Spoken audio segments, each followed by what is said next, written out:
নমস্কার বন্ধুরা, আবারও একটা নতুন ভিডিও নিয়ে চলে এসেছি।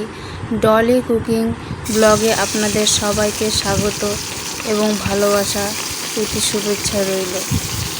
আজকে আমি রুই মাছ দিয়ে আলু পটল দিয়ে হালকা পাতলা করে ঝোল করব। যা গরম পড়েছে, এই গরমে আর কিছু খেতে ভাল লাগছে না, তাই হালকা পাতলা করে একটা ঝোল করব রুই মাছ দিয়ে। তো কে কে এরকম আলু পটল দিয়ে খাও? অনেকে খায় না, শুধু আলু দিয়েই খায়। তো আমি পটল দিয়ে আমাদের ভালো লাগে, সবাই বাড়িতে ভালোবাসে, তাই পটল দিয়েই করব।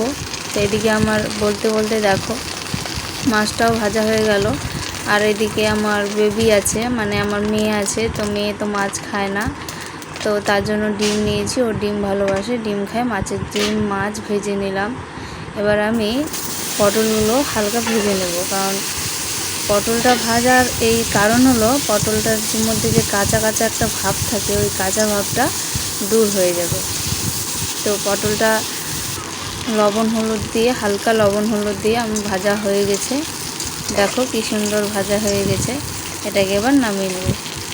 পটলটা ভাজলে আর আলুটা সঙ্গে বেশ জমে যায়। তো পটল ভাজা এদিকে আমার হয়ে গেছে। কড়াইয়ে আবার একটু তেল দিয়ে সামান্য আমি কিছু পাঁচফোড়ন দিয়ে দেবো। পাঁচফোড়ন দেওয়ার পর আমি তেজপাতা দিলাম। এখানে তেজপাতা দেব, পেঁয়াজ কুচি দেব। পেঁয়াজ কুচিটাও দেওয়া হয়ে গেল। দেখো তোমরা কে কোথা থেকে ভিডিও দেখছো, অবশ্যই ভিডিওটি ভালো লাগলে লাইক কমেন্ট করে দিও। আমি এই পেজে নতুন এসেছি, আমাকে সবাই একটু সাপোর্ট করো। আমারও খুব ইচ্ছা যে আমার ভিডিও সবাই দেখবে, লাইক কমেন্ট করবে। আমিও যেমন সবার ভিডিও দেখি, লাইক কমেন্ট করি, যেটাকে ভালো মন্দ সবই করি, খুব ভালো লাগে। তো আমার খুব রিকোয়েস্ট রইল আপনাদের কাছে, আমাকে একটু সাপোর্ট করো। দিয়ে এদিকে দেখো পেঁয়াজটা আমার লাল লাল করে ভাজা হয়ে গেছে। এর মধ্যে আমি পেঁয়াজ বাটা, রসুন বাটা, আদা বাটা দিয়ে দিলাম। জল সমেত দিলাম, কারণ এদিকে আমি কিছু গুঁড়ো মশলা দিয়ে দেবো, দিয়ে কষিয়ে নেব। দিয়ে আমার ভালো করে পেঁয়াজ, আদা, রসুনটা একটু কষা কষা হয়ে গেছে। এর মধ্যে আমি এখন জিরে গুঁড়ো দিলাম, হলুদ গুঁড়ো। দেখো আমার খুব কিছু গুঁড়ো মশলা দেওয়া হচ্ছে এখানে, জিরে গুঁড়ো, হলুদ গুঁড়ো, তারপরে লাল কাশ্মীরি লঙ্কার গুঁড়ো কালারের জন্য। আর আমি গোটা কাঁচা লঙ্কা দেবো, তো কিছুক্ষণ পরে দেবো। কাঁচা লঙ্কাটা প্রথমে দিলে ভাজা ভাজা বেশ হয়ে যায়, তো আমি কাঁচা অবস্থায় দেব। যে দেখো গোটা গোটা একদম ঝাল ঝাল কাঁচা লঙ্কা দিয়ে দিলাম। কাঁচা লঙ্কা দেওয়ার পরে মশলাটাকে আমরা কষিয়ে নেব, আমি কষিয়ে নেব, আমরা না। এদিকে লবণ দিয়ে দিলাম স্বাদ মতো। লবণ দেওয়ার পরে নাড়াচাড়া করে নেবো। দেখো সাইড দিয়ে তেল ছেড়ে এসছে, মানে মশলাটা ভালোভাবেই কষানো হয়ে গেছে। তো এর মধ্যে আমি আলু দিয়ে দেবো, টুকরো করে রাখা ডুমো করে আলু। কারণ পটলের যা সাইজ, আলুরও তাই সাইজটা রাখতে হবে।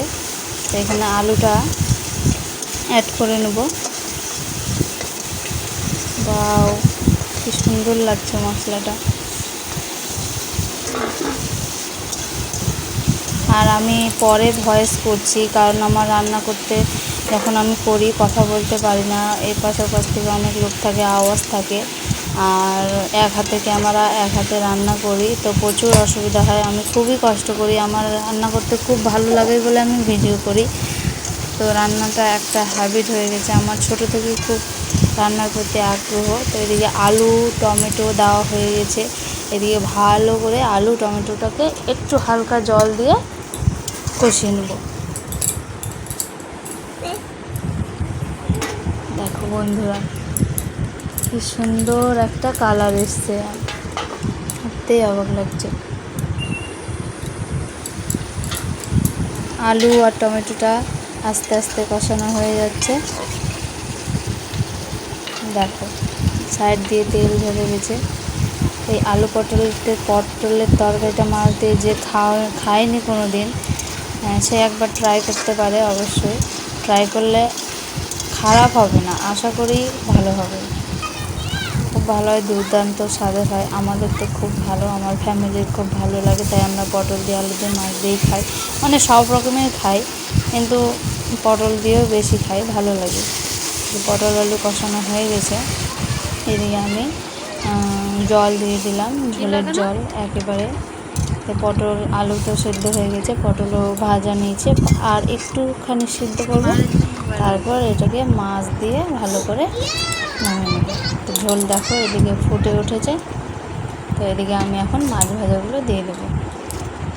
প্রায় এখানে 500-র উপরে মাছ আছে। আমরা বাড়িতে, কেউ হয়তো বলবে যে এইটুকু মাছ কেন, আমরা বাড়িতে 4 জন মানুষ, আর আমার মেয়েকে নিয়ে 5 জন, আর একটা ছোটো মেয়ে আছে 6 জন, তবে মেয়ে তো খেতে পারে না। তো এদিকে সবার শেষে আমি বাটা গরম মশলা দিয়ে দিচ্ছি, কারণ বাটা গরম মশলা দিলে টেস্টটা আরও দুর্দান্ত হয়। দেখো একদম গাঢ় গাঢ় পাতলা হালকা ঝোল। তো রান্না আমার হয়ে গেল, নামিয়েও নিয়েছি। কালারটা দেখো, টেস্টটা অসাম। তো আমার ভিডিও যদি ভালো লাগে, অনুরোধ করে বলছি, আমার লাইক কমেন্ট শেয়ার করে দেবেন। পরের ভিডিওর জন্য অপেক্ষা করবেন।